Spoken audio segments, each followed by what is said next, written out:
पहला जो किंगडम मेरे पास है वो किंगडम मोनेरा। मैं कुछ क्वेश्चन पूछूंगा, आप बताएंगे। किंगडम मोनेरा का अगर मैं पूछूं सेल टाइप क्या होता है तो आप क्या बताएंगे? कितने का यूकैरियोटिक? पहला ही क्वेश्चन दागा आपने। हाँ हाँ, जो रॉकेट थे वो पुश हो गई। सेल टाइप क्या होता है? अरे मेरे भाई, प्रोकैरियोट होता है ना। बाकी सारे किंगडम।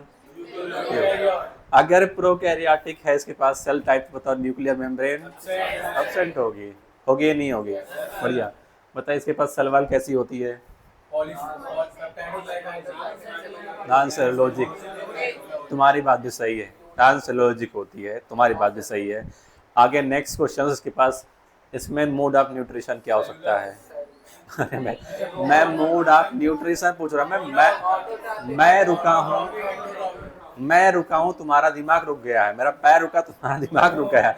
मैं पूछ रहा हूँ मोड ऑफ न्यूट्रिशन क्या होगा? आप बताओगे? ऑटोट्रॉपिक या हेटेरोट्रॉपिक दोनों होते हैं, ठीक है। अब सेलुलर ऑर्गेनाइजेशन बताओ इसका। हाँ हाँ, सेल होता है। क्या होती है? सेल। कितनी सेल? बढ़िया है। कह रहे हैं इस किंगडम के जो सोल मेंबर हैं वो कौन होते हैं? बैक्टीरिया। कौन होता है? बैक्टीरिया होता है। तो इस किंगडम का जो सोल मेंबर है वो क्या है? बैक्टीरिया। ठीक है। हाँ, आगे बढ़ते हैं। नेक्स्ट, दे आर मोस्टली, करें they are most abundant micro organisms हैं, सबसे ज्यादा पाए जाने वाले। ठीक है, मोस्ट अबेंडेंट होते हैं माइक्रो ऑर्गेनिजम्स, जो आप माइक्रोस्कोप से देखते हैं, आप इन्हें नेकेड आइट से देख नहीं सकते। Bacteria bacteria occurs almost everywhere. अगर ये कह रहे हैं कि अबंडेंट हैं तो आप बैक्टीरिया को हर जगह ढूंढ सकते हो, या बैक्टीरिया से बोल रहे हैं कि आपको बैक्टीरिया हर जगह मिल सकता है। जहां पर भी आप सोचोगे आपको बैक्टीरिया मिल जाएगा। अब कौन सा बैक्टीरिया मिलेगा वो अलग बात है, बैक्टीरिया के अलग अलग टाइप मिलेंगे, लेकिन आपको बैक्टीरिया मिल ही जाएगा। आप कहीं पर भी सोचें, आपके दिमाग में जो भी प्लेस आ रहा होगा वहां पर बैक्टीरिया आपको मिल जाएगा। अगर आप सोच रहे हो आपकी बॉडी के अंदर बैक्टीरिया है, हाँ, तो आपकी बॉडी के अंदर भी क्या है? बैक्टीरिया है। और आपने पूरा बैक्टीरिया से यानी माइक्रो ऑर्गेनिज्म से रिलेटेड आपने पूरा एक चैप्टर पढ़ा था कहीं पर, microbes in the human welfare. आपने कहा था भाई जो बैक्टीरिया है, जो माइक्रोब्स हैं, केवल आपको वो डिजीज ही काज नहीं करते हैं बल्कि वो आपको फायदा भी देते हैं। और उस पूरे चैप्टर में आपको कहाँ कहाँ किस फॉर्म में फायदा मिलता है आपने सारा कुछ पढ़ा था। तो बैक्टीरिया जो है वो हर जगह मिल सकता है, एवरीवेयर। अब कह रहे अगर इसका अमाउंट देखना है कि मोस्ट अबेंडेंट है, तो कह रहे हैं क्या ले लीजिए आप ले लीजिए सॉइल, मिट्टी ले लीजिए। कितना? एक मुट्ठी भर, मतलब एक हैंडफुल आप कह लीजिए। मुट्ठी भर अगर आप सॉइल लेते हैं, मिट्टी लेते हैं, तो इसके अंदर यानी एक मुट्ठी सॉइल के अंदर भी आपको कितने बैक्टीरिया मिल जाएंगे? हंड्रेड्स ऑफ बैक्टीरिया आसानी से मिल सकते हैं। तो केवल ये कंपेयर करने के लिए बता रहे हैं कि अगर इतनी छोटी अमाउंट में यानी एक मुट्ठी अगर आप मिट्टी लेते हैं, इसमें अगर 100 बैक्टीरिया है, तो अगर आप नंबर बढ़ाओगे, अगर आप अमाउंट बढ़ाओगे मिट्टी का, तो वहाँ पर बैक्टीरिया का नंबर भी क्या हो जाएगा? बढ़ जाएगा। मतलब अबंडेंस क्या है इसकी? सबसे ज़्यादा है। तो केवल आपको अपनी लिसाटी में इतना अंडरलाइन करना है कि बैक्टीरिया किंगडम मोनेरा का क्या कहलाता है? सोल मेंबर कहलाता है। नेक्स्ट आते हैं, अब बात करते हैं बैक्टीरिया कहाँ रह सकता है। मैंने कहा था ना बैक्टीरिया हर जगह रह सकता है। तो बैक्टीरिया इसका मतलब नॉर्मल हैबिटेट में रह सकता है। नॉर्मल हैबिटेट मतलब अगर मैं आपसे पूछूं क्या पानी में रह सकता है? बिल्कुल मिलेगा आपको। क्या ये सॉइल में, अभी आप पढ़ के आ रहे हो कि सॉइल में 100 फुल, अगर आप एक मुट्ठी मिट्टी लेते हो तो में 100 आपको बैक्टीरिया मिल जाएगा। क्या हवा में बैक्टीरिया है? बिल्कुल बैक्टीरिया है। तो बैक्टीरिया नॉर्मल हैबिटेट में तो है ही, इसके साथ साथ में जहां पर आप नहीं रह सकते वहां पर बैक्टीरिया आसानी से रह सकता है, आसानी से रह सकता है ना।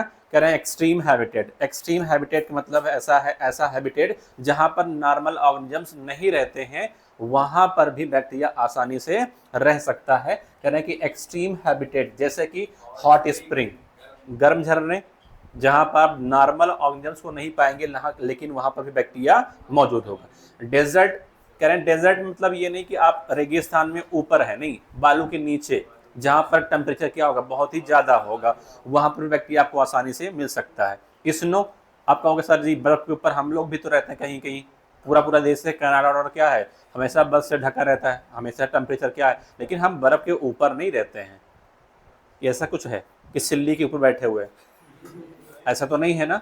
हाँ, जो इन्वायरमेंट है उसके आसपास बर्फ जमी हुई है, लेकिन बात यहाँ पर जो स्नो बात आती है ना, स्नो के अंदर यानी बर्फ के अंदर, आप बर्फ के अंदर नहीं रहते हो, आप सरफेस पर हो, अर्थ की सरफेस पर। हाँ, उस अर्थ की सरफेस पर बर्फ ढकी है, ऐसे ही तो है। मान लो जो कनाडा में लोग रहते हैं वो घर बना के रहते हैं, तो उनके उनके ऊपर, बॉडी के ऊपर बर्फ नहीं गिरती है डायरेक्ट, उनकी छत पे गिर रही है, उनकी जो रोड्स हैं उस पर गिर रही है। यहाँ पे जो बात चल रही है वही चल रही है कि स्नो के अंदर यानी बर्फ के अंदर भी क्या है, बैक्टीरिया। यानी अगर आप कोई बर्फ की सिल्ली देख लो, उसके अंदर भी क्या मिलेगा आपको, बैक्टीरिया। क्या आप बर्फ की सिल्ली के ऊपर कुछ टाइम के लिए बैठ सकते हो? अगर आप लिविंग हो तो मेरे ख्याल से तो नामुमकिन ही है, कुछ टाइम बाद तो आप भाग ही जाओगे। अगर आप किसी की डेथ हो गई तो आपने देखा कभी कभी कि जो डेड बॉडी होती है उसे बर्फ के ऊपर रखा जाता है, क्योंकि अब जब डेथ ही हो गई है, कोई सेंसेशन है ही नहीं, तो आप कहीं पर फेंक दो हमें ना, चाहे आग में फेंक दो चाहे बर्फ में फेंक दो, उससे मतलब नहीं है। कहने का मतलब यहाँ पर ये ऐसे हैबिटेट हैं जहाँ पर बैक्टीरिया आसानी से रहते भी हैं और जिंदा भी हैं। ठीक है, स्नो हो गया। इसके अलावा डीप ओशन, समंदर में बहुत नीचे। ठीक है, where very few other life forms can survive, जहां पर बहुत ही कम लाइफ फॉर्म क्या करते हैं, सर्वाइव करते हैं, नॉर्मल वाले। ठीक है, वहां पर आसानी से बैक्टीरिया रह सकता है जहां पर नॉर्मल नहीं रह सकते हैं। Many of them live in and on other organisms as the parasite. Bacteria की अगर मैं बात करूं, बहुत सारे ऐसे बैक्टीरिया हैं जो किसी दूसरे लिविंग ऑर्गेनिजम्स की बॉडी के अंदर, जैसे कि हमारी बॉडी के अंदर पढ़ा है ना।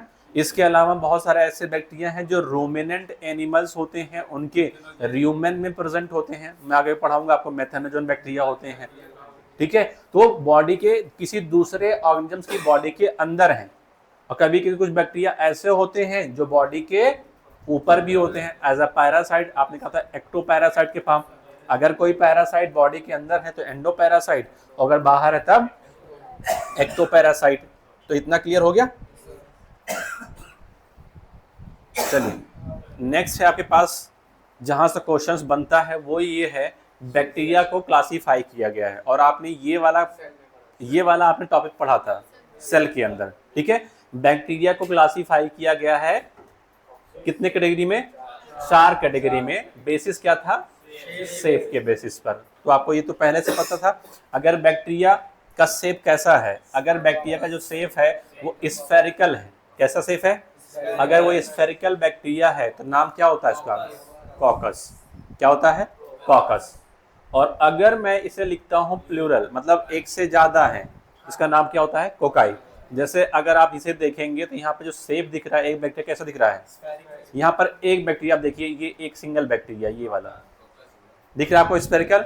तो एक बैक्टीरिया जब होगा तो शेप क्या हो गया इसका, स्फेरिकल हो गया। और स्फेरिकल अगर है तो इसका नाम क्या पड़ेगा, कॉकस, सिंगल के लिए। लेकिन क्या यहाँ पर एक बैक्टीरिया बना हुआ है, बहुत सारे बने हैं, तो नाम क्या पड़ गया इसका, कोकाई।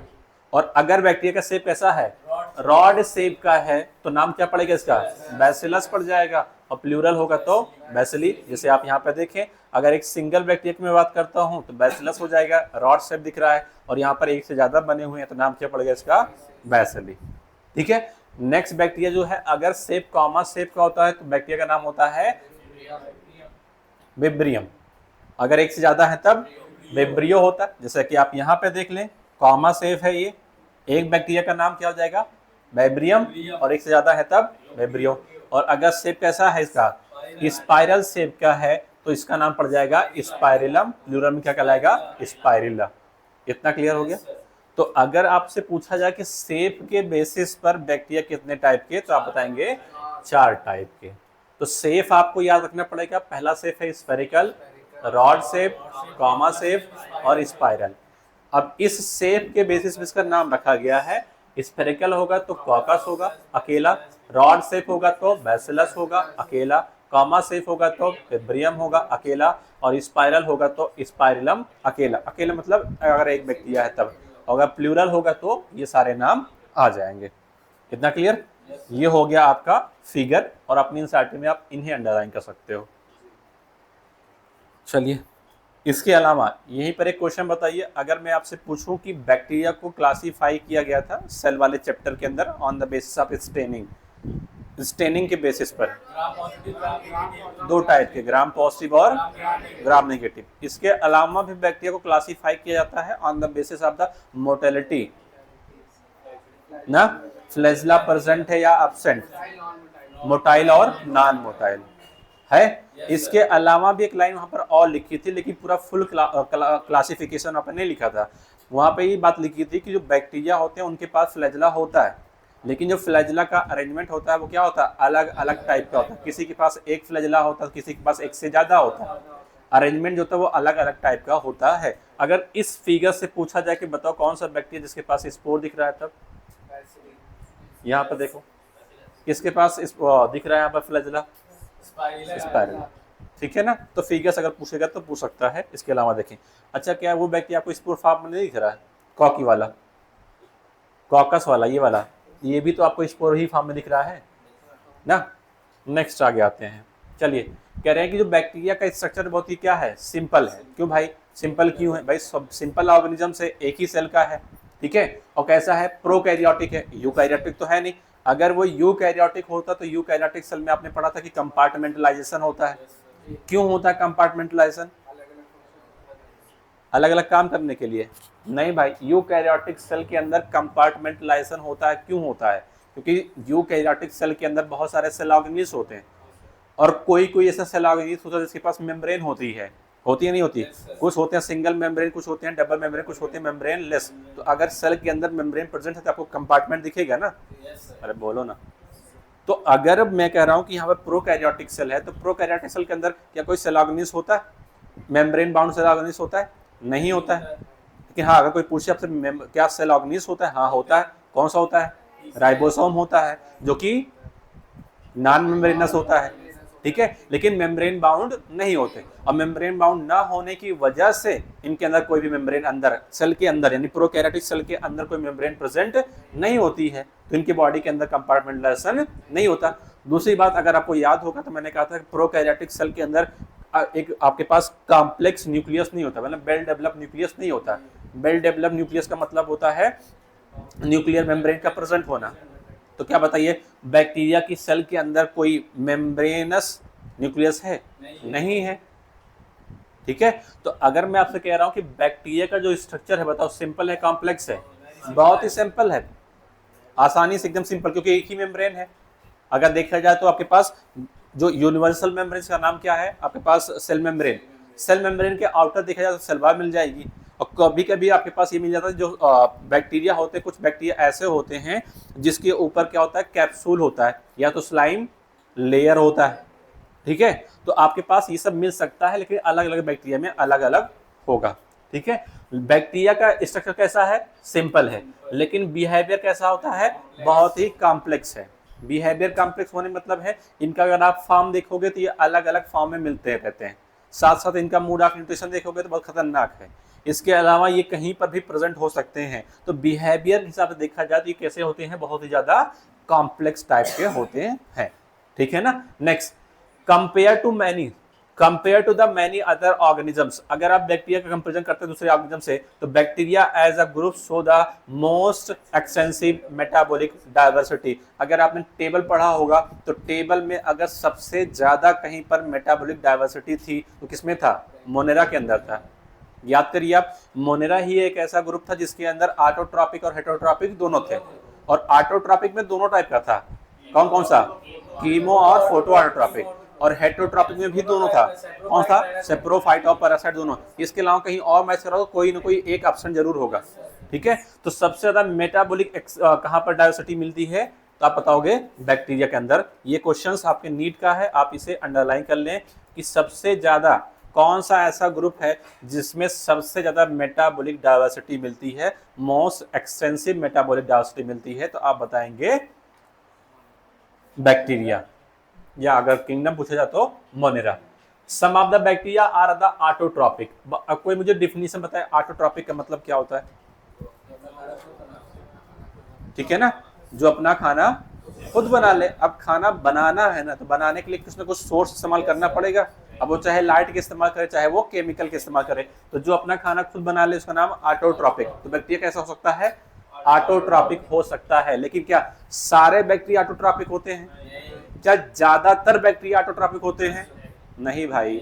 अगली लाइन देखो क्या लिखी है, सब ऊपर देखो क्या लिखा है, सम बैक्टीरिया, कुछ ही बैक्टीरिया होते हैं जो कैसे होते हैं, ऑटोट्रॉपिक। सारे बैक्टीरिया ऑटोट्रॉपिक नहीं है। अगला क्वेश्चन क्या, majority of the bacteria are autotrophic, नहीं। तो कैसे, some bacteria are the autotrophic, कुछ ही बैक्टीरिया कैसे होते हैं, ऑटोट्रॉपिक होते हैं। मतलब they synthesize their own food from the inorganic substances.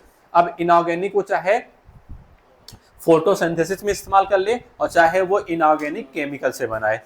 अगर आपको याद होगा तो मैंने कभी आपको बताया था कि फोटोसिंथेसिस की इक्वेशन क्या होती है।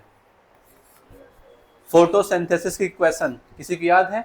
मैंने कभी बताया था आपसे कि कार्बन डाइऑक्साइड इस्तेमाल होता है ना, प्लस, गलत बात है, H2O नहीं, कभी मैंने H2A लिखा था ना, क्योंकि मैंने आपसे बताया था कि अगर वो हायर प्लांट होगा तो H2A की जगह पर O हो जाता है। मतलब यहाँ पर A एक कॉमन वर्ड है, यहाँ पर ऑक्सीजन है यानी कि वाटर होता है, और अगर वो बैक्टीरिया होता है तो यहाँ पर क्या होता है, H2S। इससे जब प्लांट फोटोसिंथेसिस करता है तो ऑक्सीजन इवॉल्व होती है, लेकिन जब बैक्टीरिया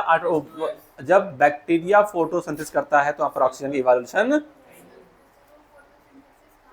कहाँ पर, यहाँ पर फोटोसिंथेसिस मेन मकसद क्या होता है? फोटोसिंथेसिस का मेन मकसद क्या है? गैस इवॉल्व करना, फूड बनाना। तो फूड तो बन रहा है ना, फूड, क्या हुआ? नहीं, कीमोसिंथेटिक नहीं है। कीमोसिंथेटिक तब कहलाएगा जब कोई केमिकल होगा, जैसे मान लें यहाँ पर नाइट्रेट है या नाइट्राइट है, कुछ भी कोई केमिकल हो जाए, अगर उस केमिकल से अगर वो बना रहा है अपना खाना, तब क्या होगा, वो कीमो ऑटोट्रॉपिक होगा।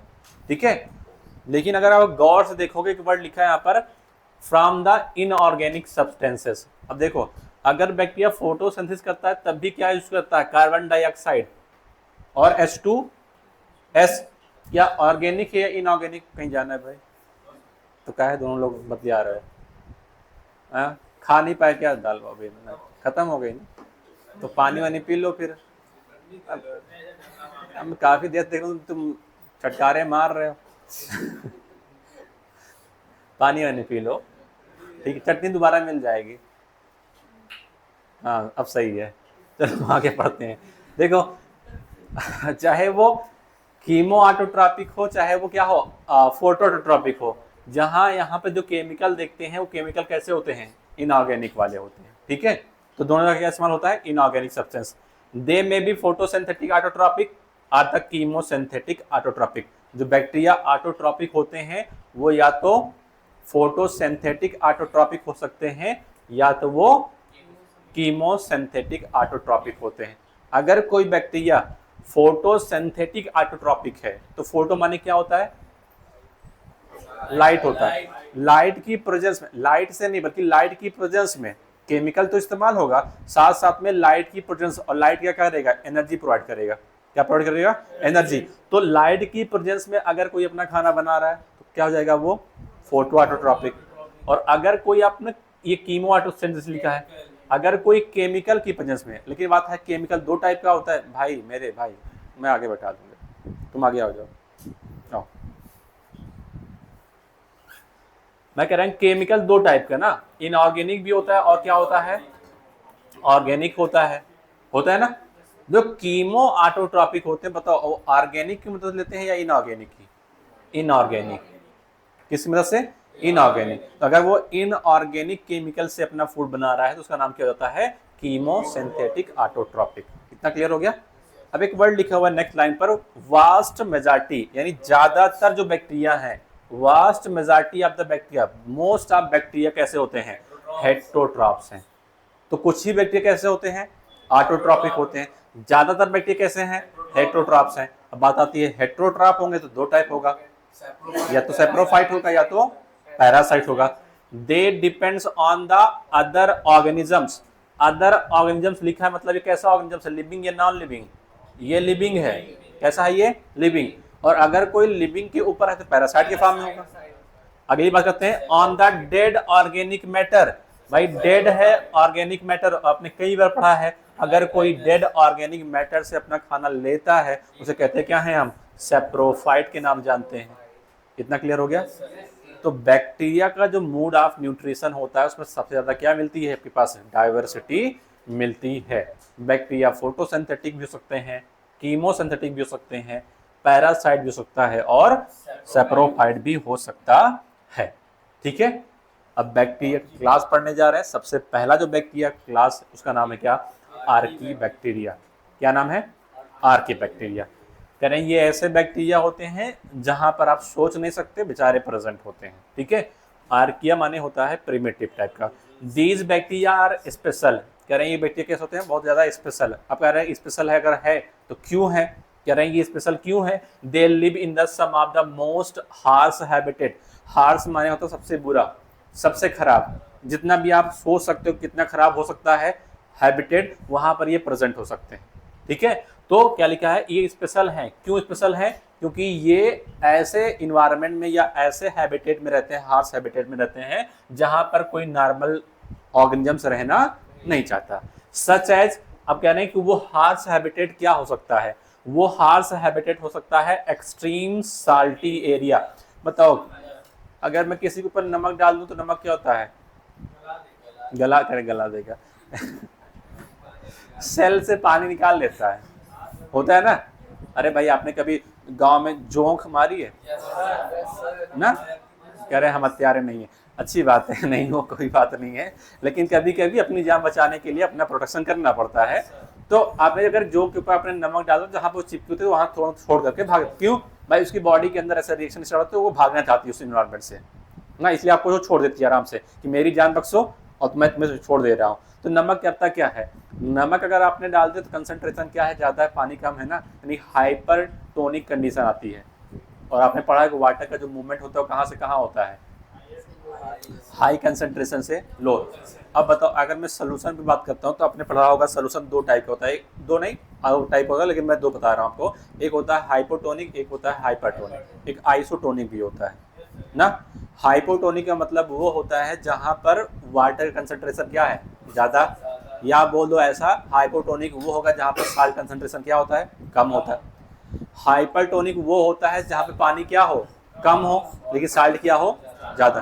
तो अगर आप साल्ट कहीं पर डालते हो तो पानी उसकी तरफ खींचा हुआ चला आता है, यानी कैसे कह सकते हो आप कि नमक जहां जहां होगा पानी उसके पीछे पीछे भाग आएगा। और कभी न कभी मैंने आपको ये लैंग्वेज बताई थी जब मैंने आपसे कहा था, एक्सक्रीशन पढ़ाया था, तो मैंने कहा था भैया नमक जहां होता है उसके पीछे पीछे पैसे वाटर खुद ब खुद भागता हुआ चला आता है ना। मैंने आपसे कहा था लूप ऑफ हेनले के अंदर, लूप ऑफ हेनले का कौन सा पार्ट जिसके अंदर साल्ट का यानी NaCl का एब्जॉर्प्शन होता है, डिसेंडिंग या असेंडिंग, असेंडिंग पार्ट, डिसेंडिंग भैया वहां पे पानी निकलता है ना, और असेंडिंग से नमक निकलता है या नहीं है। आगे बात करते हैं नेक्स्ट। तो कह रहे हैं वो हार्श हैबिटेट कौन हो सकता है, तो आर्कीबैक्टीरिया का जो हैबिटेट है वो साल्टी एरिया, जहाँ पर साल्ट कंसंट्रेशन क्या है, बहुत ज़्यादा है, वहाँ पर भी ये मिल सकते हैं। इसके अलावा और कहाँ मिल सकता है ये, हॉट स्प्रिंग, अभी जैसा आप पढ़ के आए थे, हॉट स्प्रिंग में भी मिल सकता है। इसके अलावा मार्सी एरिया में भी ये मिल सकते हैं। कहाँ मिल सकते हैं ये, मार्सी एरिया। मार्सी मतलब मार्स पे नहीं, ऐसा नहीं मैं मार्सी बोल रहा हूँ तो मार्स लिख मतलब मार्स चले गए, नहीं भाई, दलदली एरिया ना, जहाँ पर एरिया क्या होता है बहुत दलदल होता है वहां पर। तो अगर कोई आर्कीबैक्टीरिया साल्टी एरिया में रहता है उसे कहते हैं क्या है, हम हेलोफाइल्स कहते हैं। क्या कहते हैं उसे, हम हेलोफाइल्स कहते हैं। और अगर कोई हॉट स्प्रिंग, उसका नाम क्या होता है, थर्मोएसिडोफिल्स। क्या नाम होता है, थर्मोएसिडोफिल्स।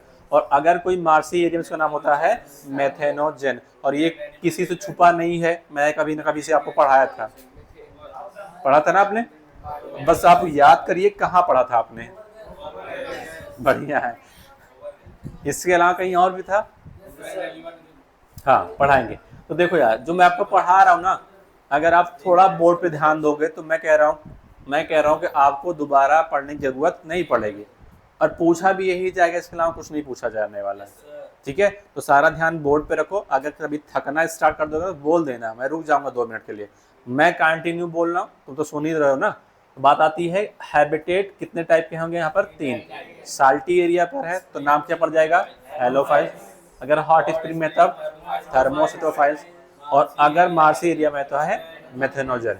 मेथेनोजन इनके अलावा कहीं और भी प्रेजेंट होता है, उसकी बात कर लेते हैं। नेक्स्ट बात आती है यहाँ पर, archaebacteria differ from the other bacteria in having a different cell wall structures and this feature is responsible for their survival in the extreme condition. कहते देखो बैक्टीरिया के अंदर अगर देखा जाए तो सेल वॉल होता है पेप्टाइडोग्लाइकेंस का बना होता है। आर्कीबैक्टीरिया का जो सेल वॉल होता है उसके अंदर कॉम्प्लेक्स लिपिड की मात्रा क्या होती है, ज्यादा होती है।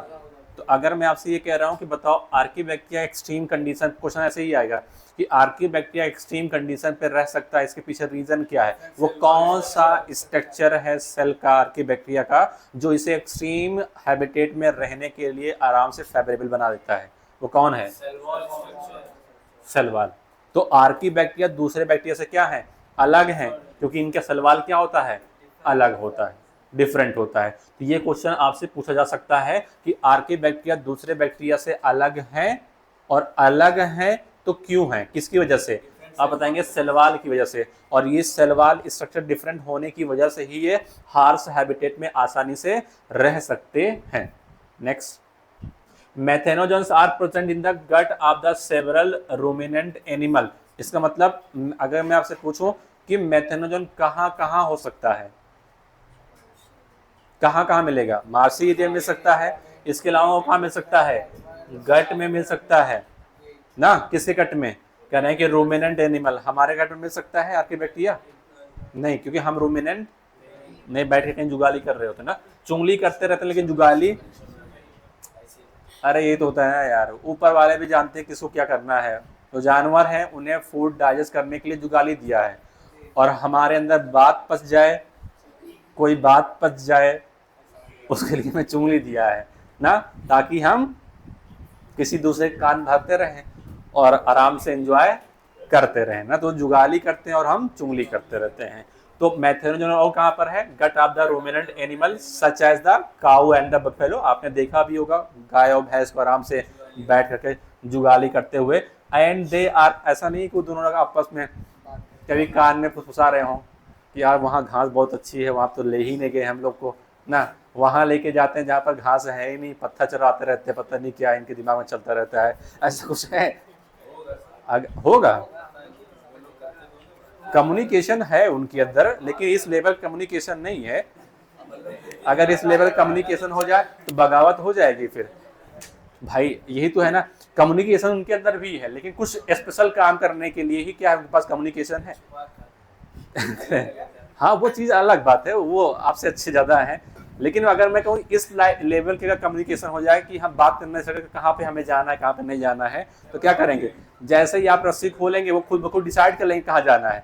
डिसाइड कौन करता है, जो चराने वाला होता है वही तो डिसाइड करना कि लेके कहाँ जाना है इन लोग को, वही जाता देख के आता घास कहाँ पर है। ये तो होता है ना कि गाय भैंस को पता है कि हमें कहाँ जाना है, खुद भी चल लेते हैं, बात सही है, लेकिन उतनी ही एरिया जितनी एरिया में हमने छोड़ा था। ऐसा नहीं होता कि यहाँ पर वो केवल फूड को ढूंढ रही होती हैं ना। मैं कह रहा हूँ कि अगर वो कान में फुसकने वाली काम हो जाएगा ना, वहां पे चलना है यार, जैसे हम लोग कहते हैं ना वहां पे चलना है, अगर ये वाला बात आ जाएगी तो क्या होगा, फिर बगावत ही होने वाली है। आप डंडा लेके खदेड़ते रहोगे, वो भाग जाएंगे उधर। कभी कभी होता भी है, जो गाय भैंस चराए होंगे तुम्हें पता होगा, कभी कभी बड़ा खतरनाक माहौल आ जाता है। हम चाहते हैं हम इधर जाएं क्योंकि हमारा कुछ और सिस्टम रहता है, हम उधर जाना चाहते हैं, और वो उधर सारा झुंड इधर जा रहा है और एक बगाव करके उधर भाग जाता है।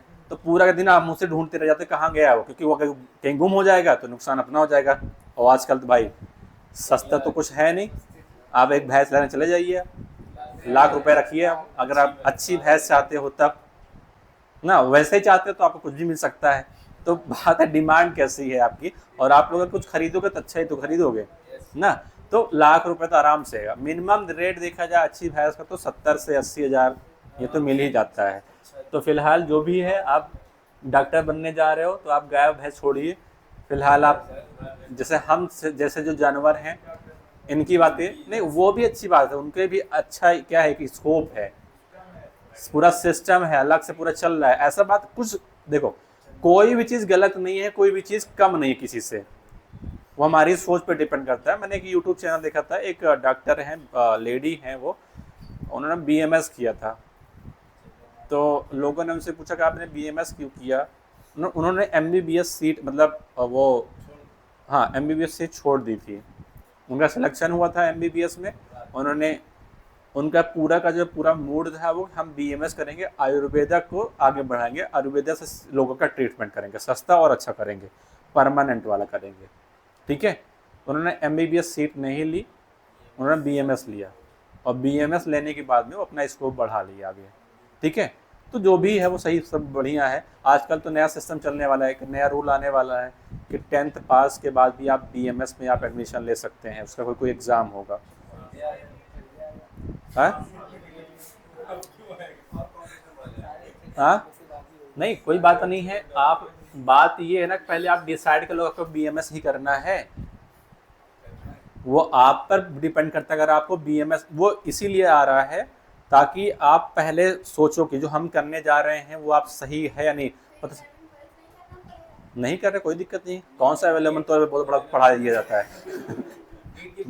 हाँ नहीं, उसका भी एग्जाम होगा, ऐसा नहीं बस भर लेंगे बीएमएस में, ऐसा थोड़ा ना है।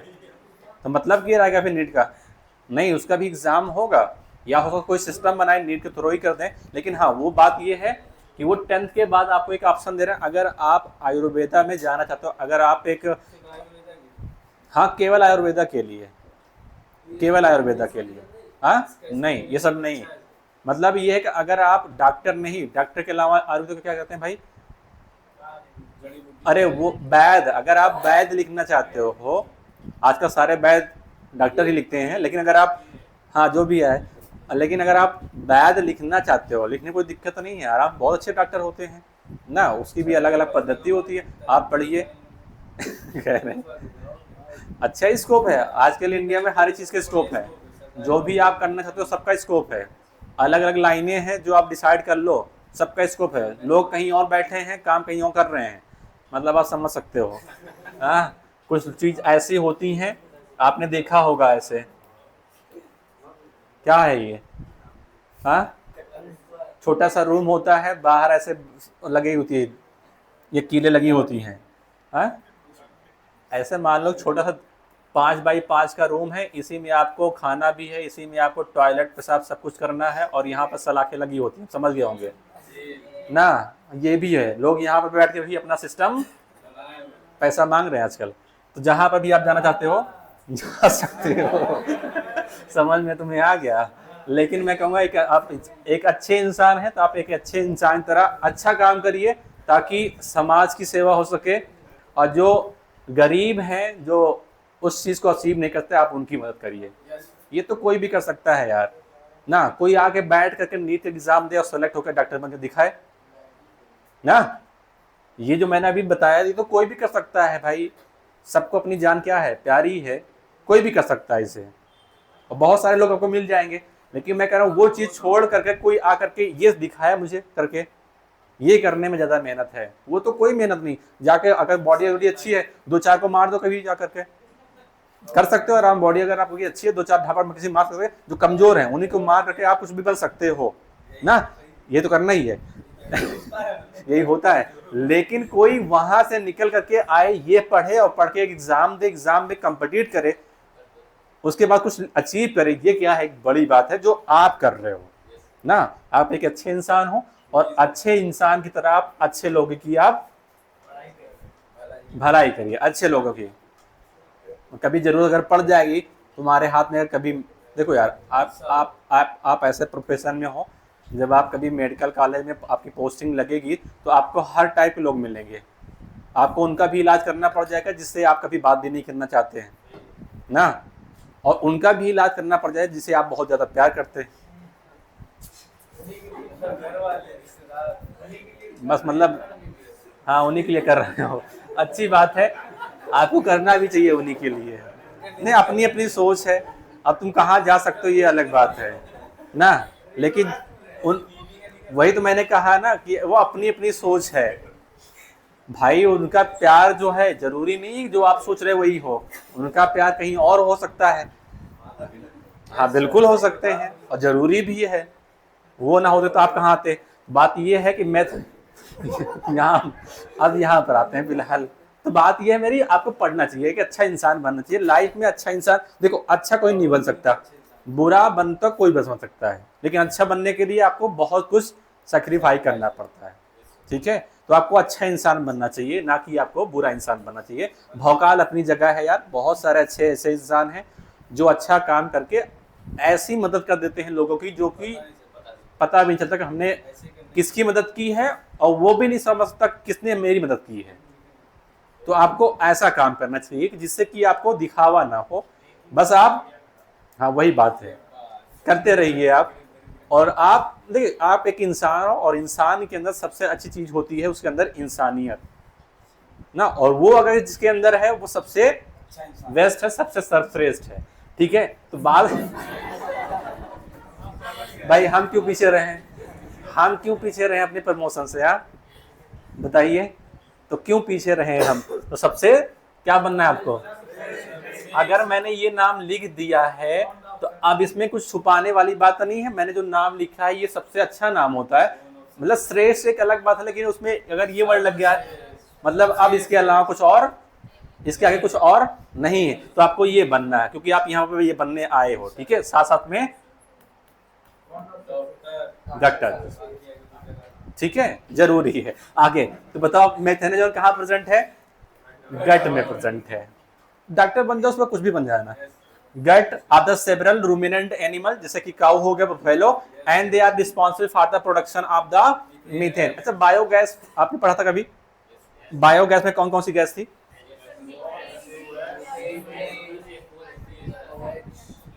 थी ना, हाँ जो आपने कहा सही है, सबसे मेजॉरिटी किसकी थी, मीथेन की थी ना। बताओ बायोगैस जैसे कि मीथेन फ्रॉम द, अब पूरा का पूरा आपने टॉपिक पढ़ा था ना, बस ठीक है भाई। तो आप इसे अंडरलाइन कर लें, गट में प्रेजेंट होगा, मीथेन गैस प्रोड्यूस करेगा कहां से, डंक ऑफ द एनिमल्स। इतना क्लियर हो गया, ये हो गया आपका क्या, आर्की बैक्टीरिया। ठीक है, बस इतना ही पढ़ना है। नेक्स्ट बैक्टीरिया का नाम क्या है, यू बैक्टीरिया। और यू का मतलब क्या होता है, यू का मतलब होता है ट्रू।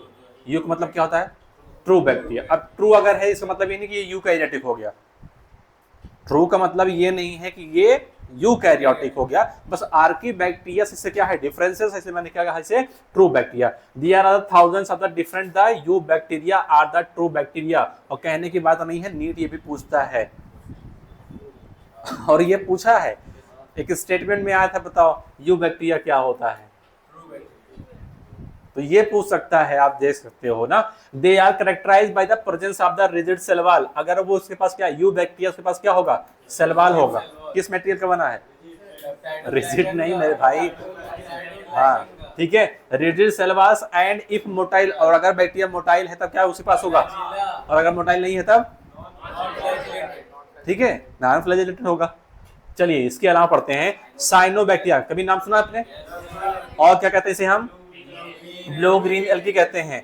हैव क्लोरोफिल ए, इसके पास क्या होता है, अब बताओ अगर क्लोरोफिल ए है तो फोटोसिंथेसिस करेगा, बिल्कुल करें। कि ये क्लोरोफिल ए सिमिलर है किसके, ग्रीन प्लांट के, ग्रीन प्लांट के पास भी तो क्लोरोफिल ए होता है, उसके सिमिलर है। And are the photosynthetic autotroph. अब मैं आपसे क्वेश्चन पूछूंगा, बताओ कौन सा बैक्टीरिया होता है जो फोटोसिंथेटिक ऑटोट्रॉपिक है, कौन सा, साइनोबैक्टीरिया। कौन सा बैक्टीरिया, साइनोबैक्टीरिया, जो कैसा होता है, फोटोसिंथेटिक ऑटोट्रॉपिक होता है। इसके पास क्या मिलता है, क्लोरोफिल ए मिलता है। इतना क्लियर, चलो आगे बात करने जा रहे हैं, पूरा का बात करेंगे किसके बारे में, साइनोबैक्टीरिया के बारे में। अच्छा, कभी आपने बायो फर्टिलाइजर पढ़ा था ना, बायो फर्टिलाइजर जब आप पढ़ रहे थे वहां पर साइनोबैक्टीरिया के बारे में पढ़ा था आपने, पढ़ा था ना, वहां पर एग्जाम्पल पढ़ा था आपने, नॉस्टॉक, एनाबिना, एक और था ऑसिलेटोरिया, नाम कुछ याद आया, बढ़िया। साइनोबैक्टीरिया आर द यूनिसेलर, कह रहे हैं ये इनके पास एक सेल भी हो सकता है, कैसे होते हैं ये, यूनिसेलर, कितने सेल का, एक सेल का। इसके अलावा जो सेल होती हैं ये आपस में जुड़ करके क्या बनाती है, कॉलोनी बना के रहती हैं। जो साइनोबैक्टीरिया होते हैं ये कॉलोनी बना के रह सकती हैं। अगर कॉलोनी बना के रह रही हैं इसे कहते हैं क्या है, कॉलोनियल। क्या कहते हैं इसे हम, कॉलोनियल। इसके अलावा ये कैसा हो सकता है, फिलामेंटस भी हो सकता है। और इस फिलामेंट, अगर देखो फिलामेंट है तो आप सोच सकते हो फिलामेंट की लेंथ ज्यादा होती है ना, तो क्या एक सेल लंबा बन सकता है, नहीं। फिलामेंट बनाने के लिए आपको एक से ज्यादा सेल जोड़नी पड़ जाएगी, लेकिन उस फिलामेंट के अंदर हर सेल क्या होगी, अलग अलग होगी, मतलब अलग अलग अपना काम खुद ब खुद करेगी, बस वो साथ साथ रहेंगे। तो जो साइनोबैक्टीरिया होता है या तो कॉलोनी बना के रह सकता है या तो फिलामेंटस के फॉर्म में रह सकता है। इसके अलावा हैबिटेट क्या है साइनोबैक्टीरिया का, करें ये फ्रेश वाटर भी हो सकते हैं, मरीन भी हो सकते हैं। अब बताओ अगर ये फ्रेश वाटर मरीन है तो मैं कह सकता हूँ कि एक्वेटिक है ना। इसके अलावा कैसा सकता है ये, टेरेस्ट्रियल। अब आएगा टेरेस्ट्रियल एल्गी, क्या एल्गी है ये, नहीं। अगर एल्गी होता तो क्या होता है ये, यूकैरियोट होता। अरे बोलो ना, इसे कहाँ रखते हैं हम, प्लांटी में रखते हैं। अगर ये यूनिसेलर होता इसे हम कहाँ रखते हैं, फिर प्रोटिस्टा में रखते हैं। लेकिन ये है क्या, प्रोकैरियोट। पूरा नाम क्या इसका, ब्लू ग्रीन एल्गी। इतना क्लियर है ना। नेक्स्ट आगे पढ़ते हैं। The colony are generally surrounded by the gelatinous sheath. कह रहे हैं जो कॉलोनी होती है उसके बाहर क्या होती है, सीथ होती है, जिलेटिन की बनी होती है, तो नाम होता है इसका जिलेटिनस सीथ। इतना क्लियर हो गया। इसके अलावा यहां पर अगर देखेंगे तो आपको बनाया गया है साइनोबैक्टीरिया, दिखाया गया है ना। बताओ कितनी सेल दिख रही है इसमें, एक सेल है, नहीं भाई, 1 2 3 4 5 6 7 8 9 बहुत सारी सेल्स हैं। लेकिन सारी सेल क्या हो गई हैं, आपस में अरेंज हो गई हैं। और अरेंज होकर इसके बाहर साइड में देखोगे क्या बना हुआ है, यहाँ पर एक सीथ है, किस चीज का बना हुआ है, म्यूसिलेज का। अरे चिपचिपा पदार्थ। तो यहाँ पर लिखा हुआ है म्यूसिलेज और यहाँ पे क्या लिखा है, जिलेटिन। अब आप पूछो क्या आएगा तो क्या बताएंगे हम, तो जैसा क्वेश्चन आएगा वैसे बताएंगे आप। अगर स्टेटमेंट में आएगा तो आप ये बताएंगे, और अगर स्ट्रक्चर में आता तो आप ये बताएंगे। ठीक है, कोई कंफ्यूजन नहीं। हाँ भाई, हाँ इतना एक सेल, क्योंकि होता कैसे साइनोबैक्टीरिया ना। अब बताओ अगर मैं कह दूं यहाँ पे मल्टी सेलर हो गया, इसका मतलब बात तो गड़बड़ हो गई ना भाई। होता कैसा ये, यूनिसेलर होता है, यूनिसेलर। तो यहाँ पर क्या है, हर एक अलग अलग है, बस साथ साथ ये रह रहे हैं। ठीक है, जैसे कॉलोनी बना करके रहते हैं, हम लोग रहते हैं अपने घर में रहते हैं, लेकिन किसी न किसी कॉलोनी के अंदर ही तो रहते हैं। आगे पढ़ते हैं next. They often form the Bloom. ये क्या बनाते हैं, अंडरलाइन करो, कहां पर, पोल्यूटेड वाटर बॉडी के अंदर, जहां पे पोल्यूशन ज्यादा होता है क्या बनाते हैं, ये ब्लूम बनाते रहते हैं। नेक्स्ट करें, आप the some of these organism can fix the atmospheric nitrogen. ये क्या करते हैं, नाइट्रोजन फिक्सेशन करते हैं इन स्पेशलाइज्ड सेल, नाम होता है इसका क्या, हेटेरोसिस्ट। यहाँ पे देखें, यहाँ पर आपको एक डिफरेंस सेल दिख रही हुई, ये वाली सेल और ये वाली सेल थोड़ा सा मॉडिफाई हो गई। अब मॉडिफाई होकर क्या कर रही है, नाइट्रोजन फिक्सेशन। अब बताओ नाइट्रोजन फिक्सेशन का मतलब क्या है, एटमॉस्फेरिक नाइट्रोजन को कैप्चर करके उसे कन्वर्ट करना, नाइट्रेट, नाइट्राइट और कहां पर, अमोनिया के अंदर। इतना क्लियर हो गया। तो कहते हैं कैसे हम, नाइट्रोजन फिक्सेशन। इसलिए आपने कभी पढ़ा था कि जो साइनोबैक्टीरिया होते हैं वो यूज किए जाते हैं एज अ बायो फर्टिलाइजर, क्योंकि भाई प्लांट को सबसे ज्यादा जो रिक्वायरमेंट होती है वो किसी सी होती है, नाइट्रोजन की होती है। किसकी होती है, आप नाइट्रोजन की कमी पूरा करने के लिए आप बोरी भर भर के क्या लेके आते हो, यूरिया लेके आते हो, खाद। और मैंने क्या कहा, आप यूरिया लेके आ रहे हो तो वो क्या है, वो आपके पास एक केमिकल फर्टिलाइजर है। और आप चाहते हो कि हम केमिकल फर्टिलाइजर इस्तेमाल कम से कम करें, और क्या इस्तेमाल करें, बायो फर्टिलाइजर। तो जो यूरिया करेगा नाइट्रोजन का फिक्सेशन या नाइट्रोजन सॉइल में बढ़ाएगा, वही काम तो कौन कर रहा है, साइनोबैक्टीरिया कर रहा है। तो आप साइनोबैक्टीरिया डाल दिए, उससे क्या होगा, वो अपनी सेल के अंदर जब नाइट्रोजन फिक्सेशन करेगा तो आसपास जो मिट्टी होगी उसके अंदर भी क्या होगा, नाइट्रोजन का कंटेंट खुद ब खुद बढ़ जाएगा। इतना क्लियर। क्वेश्चन ये पूछा जाएगा आपसे, बताइए कि साइनोबैक्टीरिया की कौन सी सेल होती है जिसके अंदर नाइट्रोजन फिक्सेशन होता है, आप बताएंगे हेटेरोसिस्ट। इतना क्लियर। एग्जाम्पल की बात करते हैं, एग्जाम्पल बताओ, नॉस्टॉक, अगला एनाबिना, और नेक्स्ट ऑसिलेटोरिया।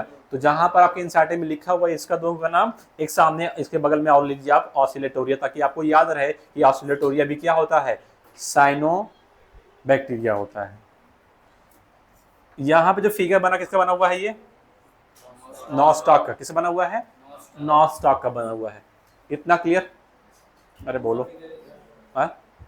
नॉस्टॉक का मतलब ये फिगर नॉस्टॉक का है।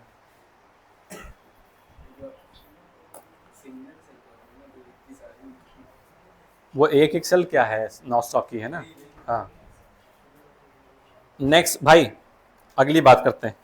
बताइए, अगर मैं आपसे पूछूं कि बैक्टीरिया में फोटोसिंथेटिक बैक्टीरिया कौन सा, बैक्टीरिया में कौन सा बैक्टीरिया फोटोसिंथेटिक है? आगे बढ़े आप।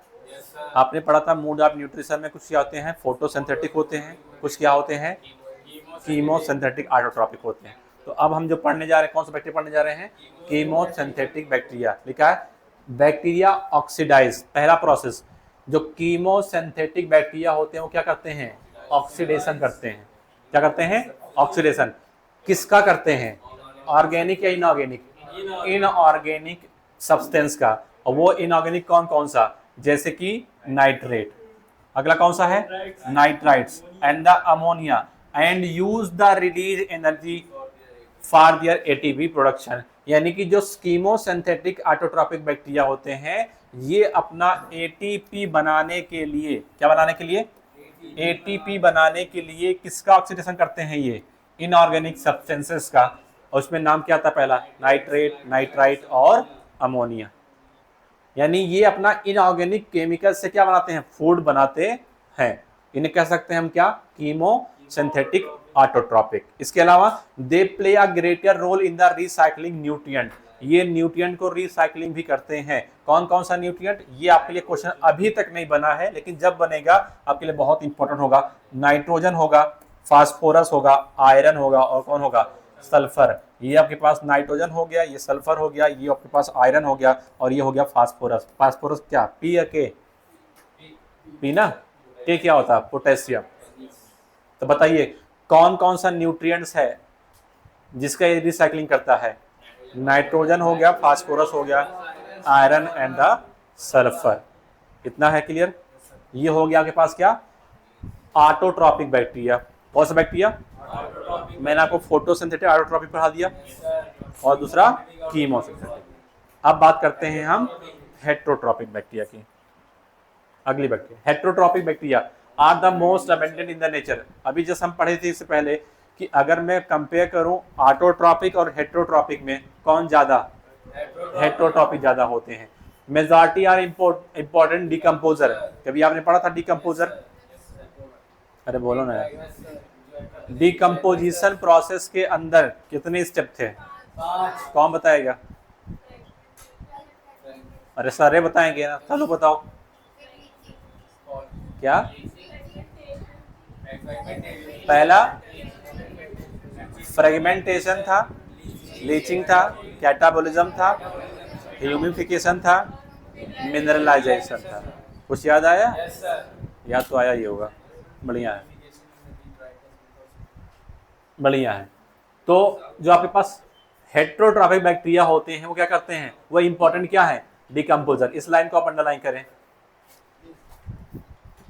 क्या हुआ? अच्छा एक बात बताइए, आप जब आप इकोलॉजी पढ़ रहे थे तो आपने भी क्या डिकम्पोजिशन पढ़ा था? पढ़ा था ना डिकम्पोजर? वहां पर आपने बाबा एग्जाम्पल पढ़ा होगा डिकम्पोजर का। फंजाई और बैक्टीरिया। ये तो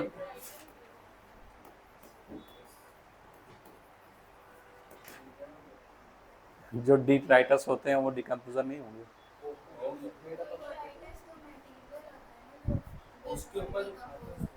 हम समझ रहे हैं। डिट्राइटस होता है जो डेड ऑर्गेनिक मैटर होता है, वही तो होता है ना। अगली बात, जो उस पर काम करेगा तो डिट्राइटिवोर्स होंगे। हाँ, प्रोसेस का नाम क्या हो जाएगा? डिकम्पोजिशन। और जो डिकम्पोजिशन करते हैं उसका नाम डिकम्पोजर्स। और बार बार आपने बैक्टीरिया पढ़ा होगा, सॉरी बैक्टीरिया और फंजाई एग्जाम्पल पढ़ते थे। यहाँ पे लिखा है majority of the important decomposer. ज्यादातर डिकम्पोजर क्या है? नहीं भाई, बैक्टीरिया है। क्या है? बैक्टीरिया। फंजाई भी है लेकिन ज्यादा नंबर किसका होता है? बैक्टीरिया का। Many of them have a significant impact on the human affairs. सही बात है। अरे तुम्हारा केवल एक ही अफेयर होता है भाई, ह्यूमन अफेयर मतलब ह्यूमन सोसाइटी के अंदर क्या बैक्टीरिया का काम नहीं होता क्या? अब पूरा का पूरा आपने चैप्टर ही पढ़ा बैक्टीरिया से, पढ़ा ना? अरे भाई पढ़ा है। खाने वाला चीज बनाते हो आप, पीने वाला भी बनाते हो, बनाते हैं, पीने वाला भी बनाते हैं, लगाने वाला भी बनाते हैं, लगाने मतलब दवाएं लगाते बनाते हैं ना, उड़ने वाली चीज बनाते हैं, गैसेस भी बनाते हैं, और खेतों में डालने वाला भी चीज आता है, सफाई भी करते हैं ये, करेक्ट क्या? सफाई करने के लिए आपने एसटीपी पढ़ा था ना? अब आप समझ सकते हो क्या सफाई करते हैं ये। तो कह रहे हैं कि बैक्टीरिया का बहुत इंपॉर्टेंट रोल क्या है, ह्यूमंस के साथ में है। अगर ये प्रेजेंट है तब भी दिक्कत है, और अगर नहीं है तब भी हमें बीमार भी करते हैं। कोई बात नहीं भाई, थोड़ी मोटी बीमारी कोई बात नहीं, दिक्कत नहीं है, लेकिन हाँ अगर बड़ी बीमारी करते हैं तब दिक्कत आती है। लेकिन ये जितना डिजीज का करते हैं उससे कहीं ज़्यादा इंपॉर्टेंट रोल प्ले करते हैं इन्वायरमेंट के लिए। भाई डिकम्पोजर से अगर मान लो कि ये डिकम्पोजन ना करें तो आप समझ सकते हो हर जगह केवल आपको, आप समझ सकते हो वही आपको दिखेगा हर जगह। आपको क्या दिखेगी? भूल भुलैया 3 दिखेगी, मोंजोलिका दिखेगी हर जगह। सब दिखेंगे, जिसको याद करोगे तुम्हारे सामने खड़ा रहेगा वो। हाँ बिल्कुल आप जलाइए, कोई दिक्कत नहीं है।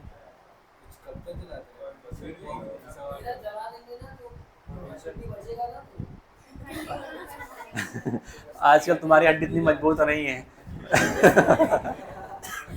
और दूसरी बात, जो तुम्हारे सामने खड़ा है, मैं नहीं, मतलब जो तुम्हारे सामने ह्यूमन ही होगा, हम ही जला रहे हैं, नहीं, जो ह्यूमन है वो उसने पूरा पूरा इंतजाम किया, तुम्हारा कुछ बचने नहीं देंगे। पहले लोग जलाते थे, लकड़ी पे जलाते थे ना, तो कुछ न कुछ बच जाता था। मान लो कि बोन ही बढ़ गई या खोपड़ी ही बच गई, बचती थी ना। आज तो सब कुछ इलेक्ट्रिक है, इतना हाई पावर डालते ना।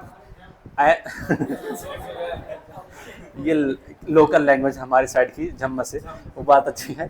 जैसे ही आप अंदर जाते भट्टी के अंदर आप फुस हो जाते हैं, मतलब फुस होने मतलब है ऐसे गए और ऐसे बटुक चले आते हैं, फिर आपको वो एक लपेट के दे देते हैं, आप जाइए ना। इतना खतरनाक टेम्परेचर भट्टी का, हाई टेम्परेचर है कि आप बस मतलब आप तो सब मर गए सोचोगे तो है नहीं, लेकिन जो सामने खड़ा होता है मतलब तुम्हारे रिलेटिव, तो वो सोच, जब तक सोचते हैं तुम्हारे साथ क्या हो रहा होगा, आपका रिजल्ट आ चुका होता है।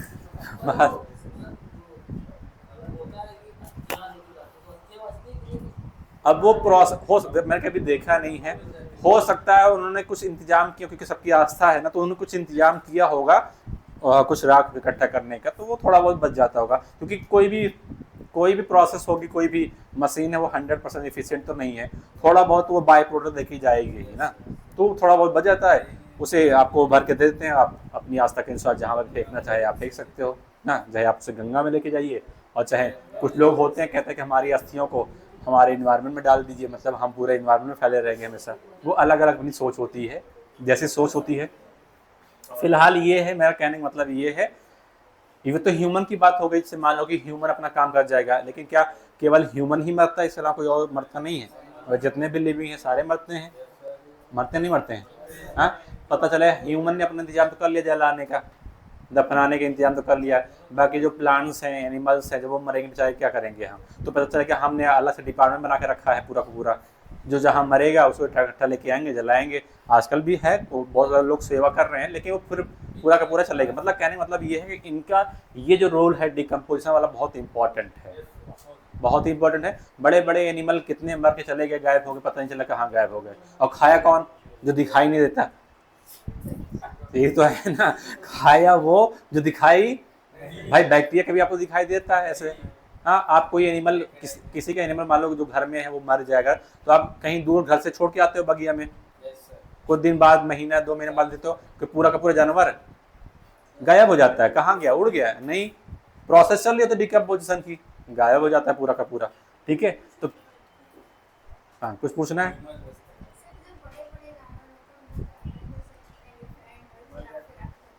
उनका आज तक मैंने देखा तो है नहीं, लेकिन हाँ देखो, जैसे जैसे इस टाइप जो एनिमल्स हैं, खासकर वो जंगल में रहते हैं, खासकर बात ये है। दूसरी बात क्या है कि इनकी पॉपुलेशन बहुत कम हो चुकी है, जहाँ पर भी हैं बहुत कम पॉपुलेशन है। तो वेल प्रोटेक्टेड ह्यूमन इन्वायरमेंट के साथ, मतलब उनके साथ में ह्यूमंस है, उनके देख रेख करने वाला। अगर उनके साथ कुछ ऐसा कैजुअलिटी हो जाती है तो उनका प्रॉपर तरीके से कहीं ना कहीं मतलब कराया जाता है, तो उन्हें दफन किया जाता है या तो जलाए, मेरे ख्याल से ज़्यादातर उन्हें गड्ढे के अंदर डाल दिया जाता है, ताकि उनको जब डिकम्पोजिशन हो तो कहीं बाहर ना जाए, वो सब मिट्टी के अंदर ही रहे। ठीक है, और आगे फिर हाँ भाई, हाँ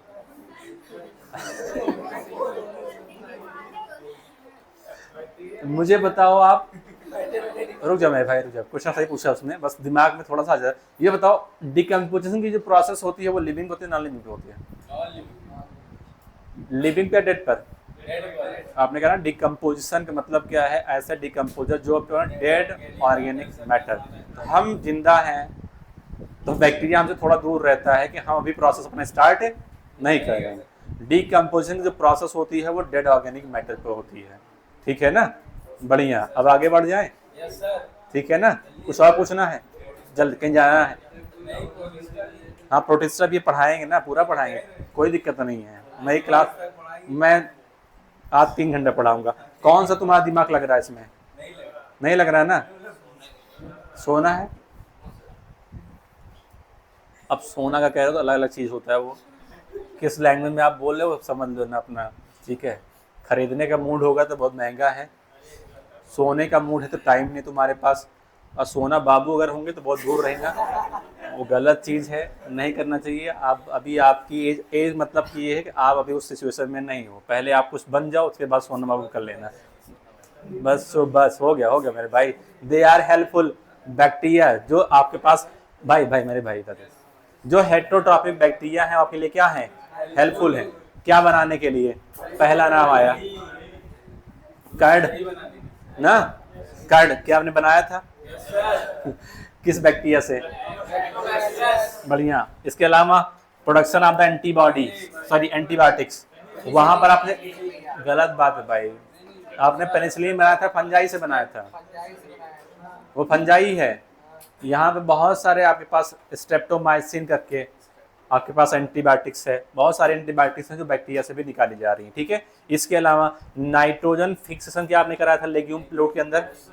कभी अपने बायो फर्टिलाइजर जब आप पढ़ रहे थे मैंने कहा था कि बैक्टीरिया भी क्या करते हैं? नाइट्रोजन फिक्सेशन करते हैं। किस कंडीशन में? सिम्बायोटिक कंडीशन में और फ्री लिविंग में भी। कुछ याद आया? सिम्बायोटिक बैक्टीरिया के अंदर लेग्यूम रूट्स के अंदर राइजोबियम ना, राइजोबियम, तो कह रहे हैं कि यह जो हेट्रोट्रॉपिक बैक्टीरिया होते हैं वो आपके लिए क्या है? हेल्पफुल है। नेक्स्ट आगे, सम आर द पैथोजन। जब आप सारा मजा ले रहे हो, मतलब सब कुछ बनवा ले रहे हो, तो क्या आपको बीमारी नहीं करेंगे? बिल्कुल करेंगे, उनका पूरा हक होता है कि जब आपको फायदा दे रहे हैं तो नुकसान भी तो करेंगे। ये बात ये है कि some are the pathogen, pathogen मतलब जो आपको बीमारी काज कर सकते हैं। Causing the damage to the human being, क्या केवल ह्यूमन को ही नहीं, साथ साथ में ये क्रॉप्स को भी नुकसान पहुंचाते हैं। इसके अलावा करें फॉर्म्ड फार्म एलिमेंट, डेयरी वाले जो एनिमल्स हैं, इसके अलावा जो आपके पेट्स होते हैं, यानी कि बैक्टीरिया हर जगह, एनिमल प्लांट सबको ये बीमारी काज कर सकता है। कुछ बीमारी दी गई है, पहली बीमारी नाम क्या है? कॉलर नहीं है, कॉलेरा है, टाइफाइड है, इसके बारे में आपने डिटेल में पढ़ा था। टिटनेस है, टिटनेस है, अरे है या नहीं है? जैसे आपको कील लगती है आप कहते हो कि टिटनेस इंजेक्शन लगवा लीजिए, या उससे पहले आप लगवा कर रखिए, क्योंकि वैक्सीन है, वैक्सीन दोनों कंडीशन में काम करती है, पहले या बाद में, है ना। बहुत सारी वैक्सीन होती है जो हमें बीमारी होने से पहले हम लगवाते हैं। भाई बच्चे छोटे हैं, बहुत सारी वैक्सीन होने लगती है ताकि नियर फ्यूचर में वो चीज ना हो पाए। और कभी कभी क्या होता है कि हम हो जाता है तब लगवाते हैं। ठीक है, अगला कॉलेरा, टाइफाइड, टिटनेस, एनिमल में, प्लांट में? एनिमल में। सिट्रस कैंकर, प्लांट में ना। Are well known disease cause by the different bacteria, अलग अलग बैक्टीरिया से ये होता रहता है, ये आपका बैक्टीरिया द्वारा किया गया क्या है? डिजीज है।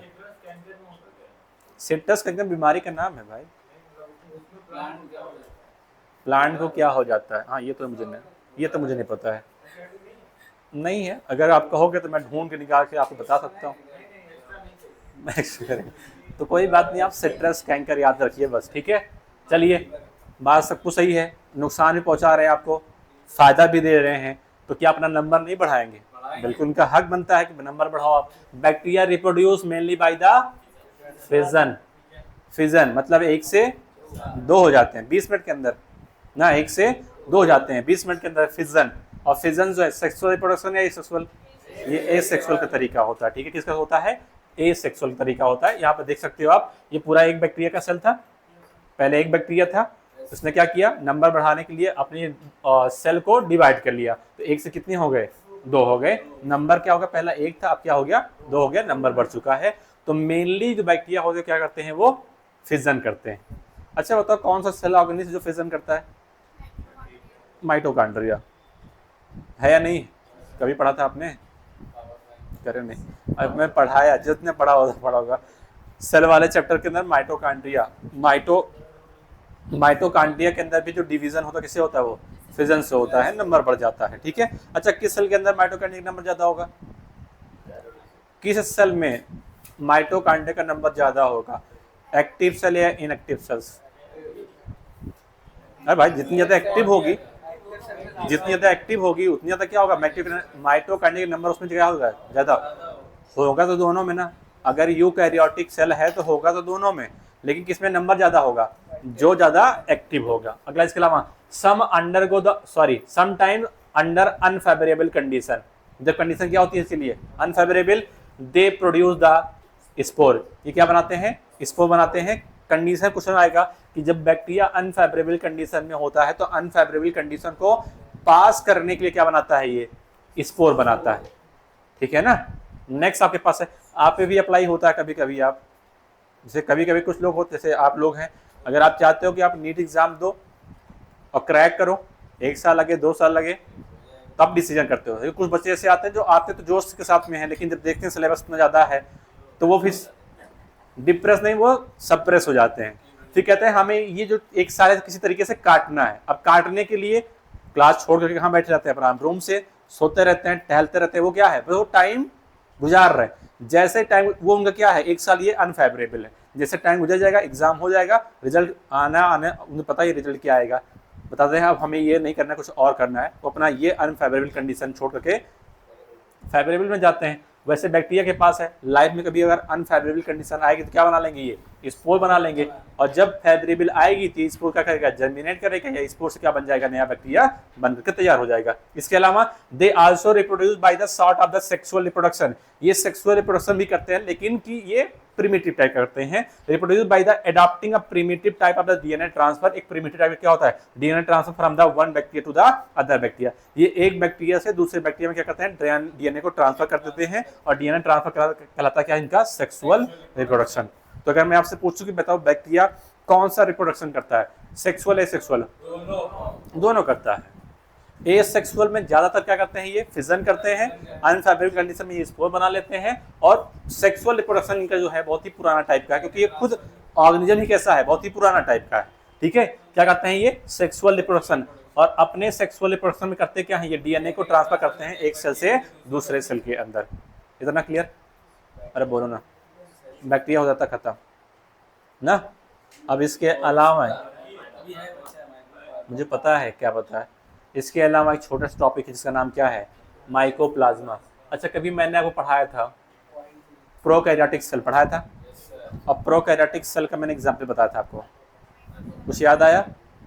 प्रोकैरियोटिक सेल का एग्जाम्पल आपने यहाँ पढ़ा था क्या? बैक्टीरिया, साइनोबैक्टीरिया पढ़ा था आपने, साइनोबैक्टीरिया, माइकोप्लाज्मा, पीपीएलओ, यही 4 एग्जाम्पल जो पढ़ा था आपने, ठीक है।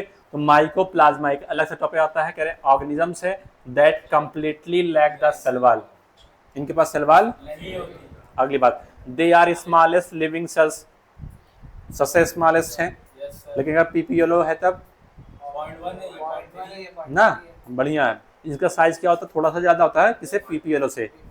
अगली बात, non and can survive without the oxygen. बिना ऑक्सीजन के भी ये रह सकते हैं, बिना ऑक्सीजन के भी ये रह सकते हैं। इसके अलावा many mycoplasma are the pathogenic in the animal and the plant. बहुत सारे ऐसे माइकोप्लाज्मा होते हैं जो कि बीमारी काज करते हैं, किसमें? एनिमल और प्लांट में। और इतने टॉपिक से आपके नीट में क्वेश्चन है कि कि माइकोप्लाज्मा में क्या क्या फीचर हो सकता है, और ये चारों बातें यहाँ पर लिखी थी। पहली बात क्या थी, माइकोप्लाज्मा के पास सेल वॉल एब्सेंट होती है। दूसरी बात स्मॉलेस्ट है। तीसरी बात क्या है, can survive in the without oxygen. और अगली बात ये लिखी है कि ये एनिमल और प्लांट दोनों पर ये क्या कह रहे हो, सांस, अरे सांस, अगर ऑक्सीजन प्रेजेंट है तो ये ऑक्सीजनिक बन जाएंगे, एरोबिक रिस्पायरेशन करेंगे, और नहीं तो एनारोबिक करेंगे। ठीक है, इतना क्लियर। ये खत्म होता है क्या आपका मोनेरा, हाँ मोनेरा खत्म होता है। अगला जो टॉपिक है मेरा प्रोटिस्टा, हाँ सही है, कभी कोई था ऐसा प्रोटिस्टा, नहीं मूड है, नहीं वो मैं झेल लूँगा।